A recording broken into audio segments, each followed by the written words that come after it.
Okay, remedial or compensatory services when schools resume, and I am going ahead and I'm planning that this is going to be a normal school year.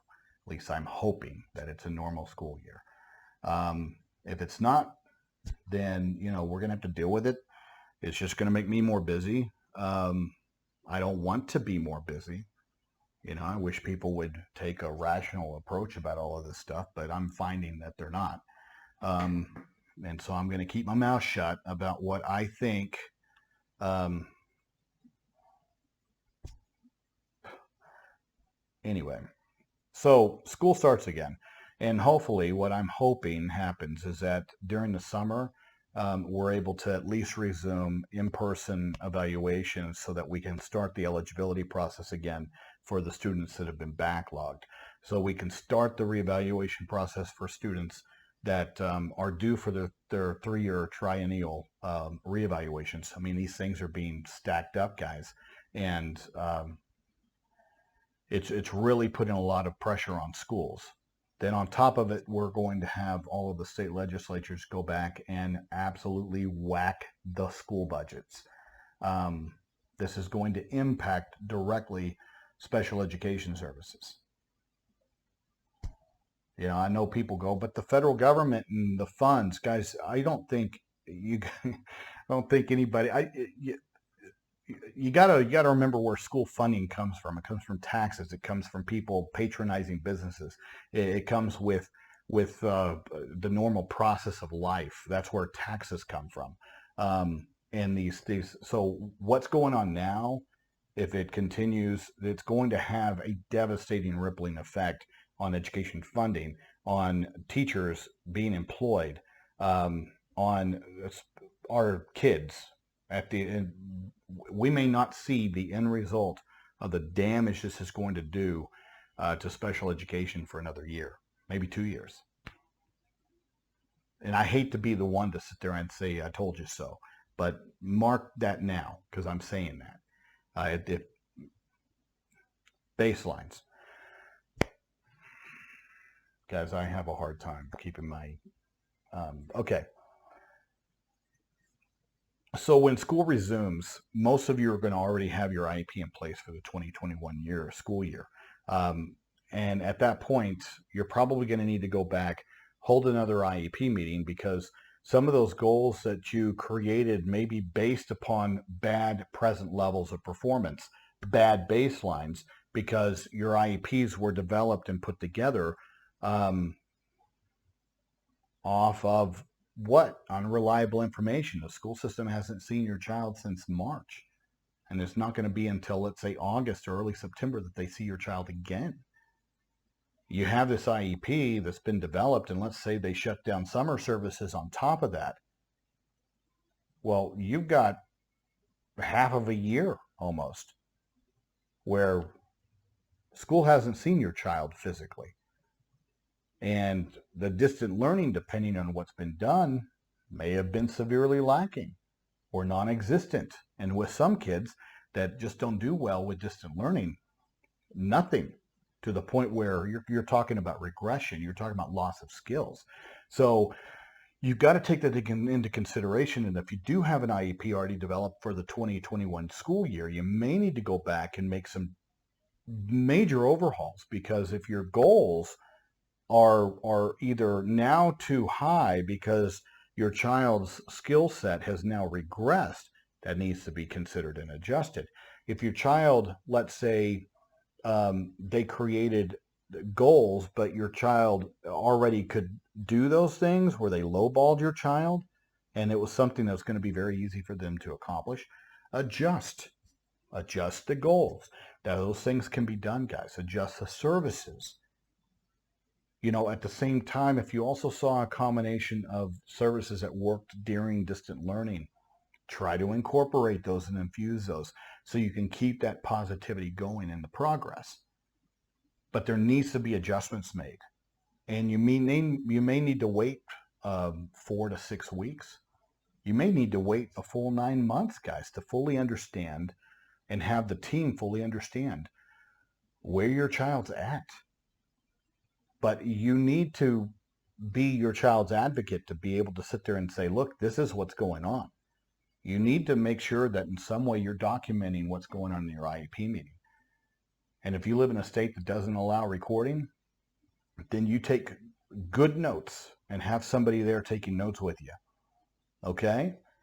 You have people on the IEP team sign your notes unless they want to have a note taker as well. And if they have a note taker, you have a note taker, because you don't have the same perspective and you don't hear information the same way. But I would make a copy of your notes at the meeting, hand it to the school system, but I would have everybody notate after you've read the notes out loud that yes, this is a fairly accurate understanding of what happened in the meeting. That's if they're not allowing you to record. But if you live in a state that does allow one-party recording, or you have a district that you're always able to record those meetings, guys. This is going to be an important time period, because what you're trying to do is establish at the start, you're basically restarting your child's program from scratch. You're talking about the well's been dry. You got to prime that pump again. And it's going to take a lot of pumps before water starts coming out, guys.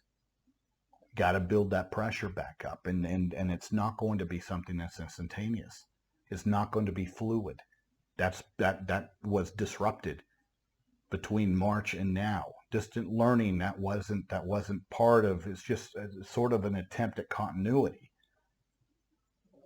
At the same time, we know now, looking back, or with the Voss instructions, that free and appropriate public education needed to continue. There needed to be an individualized component to distant learning, and if the schools have not communicated with you, and this stuff is not written down with regards to your distant learning and what it looks like and what goals you're trying to accomplish during the distant learning, that's not good faith, guys. The schools are going to be in trouble for that kind of stuff. That's what I'm in the business for. So, I sort of held off. I mean, in March, I was sitting there trying to pound the pavement to avoid this kind of debacle. I put my time in, and we also offered free services or free options. I was constantly posting about, all of these variations that existed out there. Then I had to take a couple-week break because everybody's going crazy. So continuing now, because all I can do is worry about what's going on now. And we are busy, and I expect us to get even busier once parents figure out that the standard remains. Nothing has changed. And if your child is regression, if your child is not progressing, we're just going to have to work that out through things like mediation, facilitated IEP meetings, due process complaints.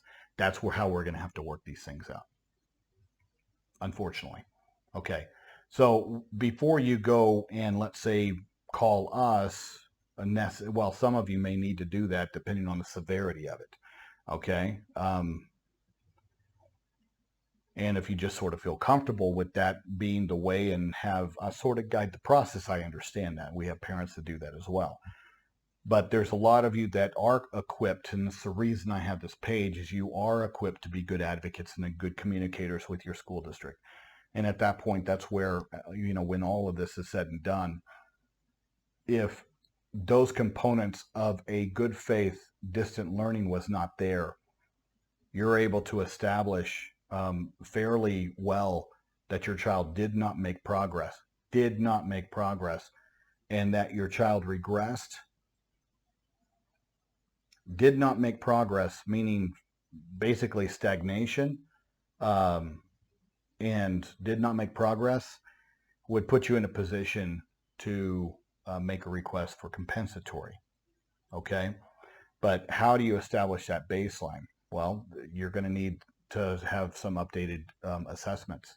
Now, you can either go get those privately, or you can ask the school to conduct some reevaluations. But let's say in reading and math, you don't need a full IQ measure and an achievement battery. You don't need that. You can isolate your request per assessments that are directed at, finding or identifying where your child is currently functioning with regards to reading level. So let's say like a GORT 5, GORT-5, something like that, that is there to sort of peel back that onion of some of the issues when it comes to the phonemic awareness, fluency, comprehension. There's a myriad of assessments out there, very simple assessments to sit there and narrow down that field of understanding of where your child is currently functioning, because it serves those two purposes. It helps establish whether your child regressed during this period of distant learning. But it also helps you chart, because this now also becomes your baseline of where your child is currently performing, thus assisting the IEP team in readjusting the services and the goals in the IEP to where those adjustments can be made so that your 2021 IEP is on track and where it needs to be in order for you to move forward and start making progress for the 2021 school year. It serves both purposes, to show regression, but then chart the baseline moving forward. You see how that works? I lied. There's going to be a fourth video.